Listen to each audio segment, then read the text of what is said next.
Hello po sa inyo mga ka-Chansky, kumusta po kayo? At ngayong araw na ito ay meron na naman po tayong bagong ipapahagi sa inyo na kung saan ito po ay mga simpleng paraan para masalupang maka-attract ng good luck na yan, susaping yaman man o pananalapi. So bago po ang lahat mga ka-Chansky ay nais ko lang po i-promote sa inyo para po sa mga gusto ng mga pampaswerte, sa inyong mga negosyo, sa inyong mga trabaho, sa inyong mga career, o kung kayo po ay mahiling maglaro ng anumang uri ng sugal, meron po tayong pampaswerte dyan. Para po sa mga interesado ay mag-PM naman po kayo sa akin. So kung ikaw po ay mahiling maglaro ng anumang uri ng sugal mga ka-Chansky, o kung kayo po ay merong gustong i-manifest na po sa usaping pananalapi, ay pwede niyo pong gawin ang ritual na ito gamit lamang po ang dahon ng laurel. So kinakailangan ay malakas po ang inyong paniniwala para kung ano man po ritual na inyo pong gagawin, ay ito po ay mag-work sa inyo. So kung kayo po ay naku-curious lamang, okay, na inyo po itong susubukan kung ito po ay totoo o hindi, ay wag na lamang po at masasayang po ang ating oras. Para lamang po ito sa mga taong merong 100% trust, believe, and faith. So anyway, gamit lamang po yung ating dahon ng laurel. Alam naman natin na ang dahon ng laurel, ito po ay napakamabisa mga ka-Chansky. Dahil ang laurel ay ibig sabihin nito ay Laura. So ito po ang ibig sabihin ay success o tagumpay sa anumang larangan na ating tinatahak o anumang gusto nating i-manifest, okay? Palakasin lamang natin yung ating paniniwala. So gawin niyo lamang po ito sa umaga between 6 to 8 a.m. So bago po kayo umalis ng inyong pamamahay na meron po kayong mga mahalagang transaksyon na may kinalaman po sa pera o kung kayo po ay tataya o maglalaro, pwede niyo po itong gawin. So ang gagawin niyo lamang po mga ka-Chansky dito po sa ating dahon ng laurel, sulatan niyo lamang po ito ng ating secret code number o yung ating lucky number. Ito po ay 1111 na kung saan ito po ay nagkaka-attract ng swerte lang na po sa usaping pananalapi at mas lalo pang bibisa kapag isinulat po natin ito sa dahon ng laurel. And then pagkatapos sa ibaba nito mga ka-Chansky, kung saan pong bansa kayo nakatira, isulat niyo po kung ano po yung currency ninyo.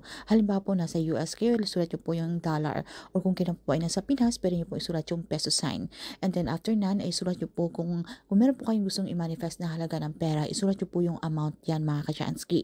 O kung kayo naman po ay maglalaro ng or magtataya ng loto mga ka-Chansky, pwede nyo pong isulat inyong mga 6-digit number, okay? So depende po sa gusto nyo pong i-manifest.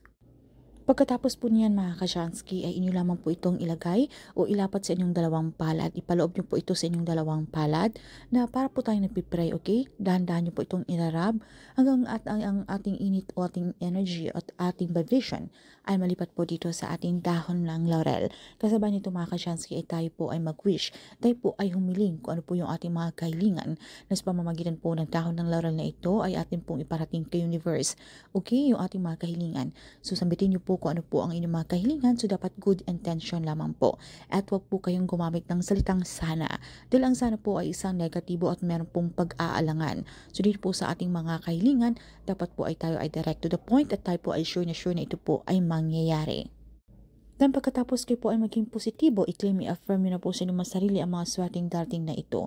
Sabitin nyo lamang po yung ating mantra, Thank you universe, now I'm ready to receive the blessings. Then pagkatapos ito mga ka-Chansky ay pwede nyo po itong sunugin, okay? Sunugin nyo lamang po ito gamit po yung ating mga lighter o mga posporo, okay? At ang abo nito ay isabon nyo lamang po ito sa harapan ng inyong mga front door o ng inyong mga main door doon po sa labas, alright? Para kayo po ay sundan ng swerte at kung ano man po yung mga negatibong enerhiya ay hindi po makakapasok sa loob ng inyong mga tahanan dahil ito po ay nakakatulong din para maitaboy po ang mga kamalasan na yan. At kung ano man po yung ating mahalagang lakad or lalakaran natin sa araw na yan, ay tayo po ay kakapitan ng swerte, alright? So kinakailangan na tayo po ay maging talagang palakasin natin ang ating paniniwala dahil pinapractice po natin dito yung law of attraction na kung saan magandang bagay lamang po ang ating iniisip na mangyayari. Dahil ito po ay talagang mangyayari. Especially po kung alam niyo po na deserve niyo po ang bagay na inyong hinihiling kay universe.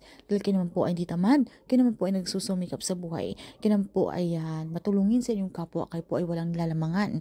So tila kailap lamang ng swerte, kayo po ay kung meron po kayong mga inaantay, lalo po sa suping pananalapi, ay lagi pong may hadlang, okay? Lagi pong may delayed or nakahang, okay? So sa pamamagitan ng pampaswerte ng ritual na ito ay paparating po natin kay universe na tayo po ay ready na makareceive ng blessings na yan dahil deserve po natin yan.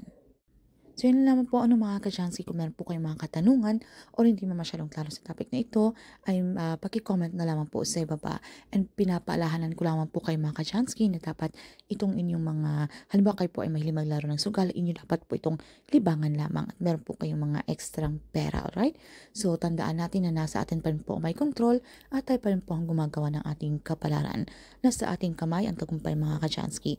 Ika nga nila nasa Diyos ang awa, nasa tao ang gawa. So sa pamamagitan po ng mga pampaswerte ritual na ito po ay makakatulong para mas lalo pang lumapit ang swerte na yan. So yun naman po, maraming salamat mga ka-Chansky.